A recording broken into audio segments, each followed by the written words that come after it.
નમસ્કાર, સમાચારોમાં હું છું આપની સાથે હિરલ મહેતા। સૌથી પહેલા વાત કરવી છે રાજકોટની કે જ્યાં મનપાના આરોગ્ય વિભાગ દ્વારા રેકોર્ડ બ્રેક કામગીરી કરવામાં આવી છે। છેલ્લા 20 દિવસમાં 1100 પેઢીમાં ચેકિંગ હાથ ધરવામાં આવ્યું। અખાદ્ય ખોરાક અને ભેળસેળને લઈને 310 પેઢીને નોટિસ ફટકારાઈ।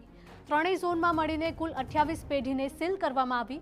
અલગ અલગ પેઢીને 7 લાખ રૂપિયાનો દંડ ફટકારવામાં આવ્યો। 5.5 ટનથી વધુ અખાદ્ય અને વાસી ખોરાકનો નાશ કરવામાં આવ્યો છે। સૌથી વધુ પનીર, દૂધ અને ચીઝનો જથ્થો ઝડપાયો।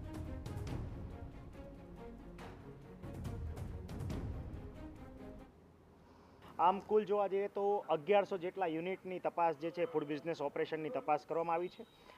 આ પૈકી જે છે 310 જેટલા એકમોને ખાસ કરીને હાઇજેનિક કન્ડિશન જાળવવા માટે ઉપરાંત લાયસન્સ મેળવવા માટે અને ખાસ કરીને માલનો જે સંગ્રહ જે છે એ હાઇજેનિક કન્ડિશનમાં અને કોલ્ડ સ્ટોરેજમાં ન કરવા માટેની સૂચનાઓ આપતી તાકીદ આપતી નોટિસો પણ જે છે 310 ફટકારવામાં આવી છે।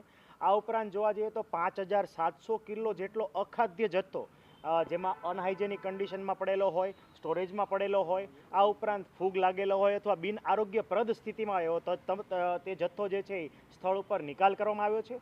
અને કુલ જોવા જઈએ તો 28 જેટલા એકમો આ ડ્રાઈવની અંદર જે છે સીલ કરવામાં આવ્યા છે।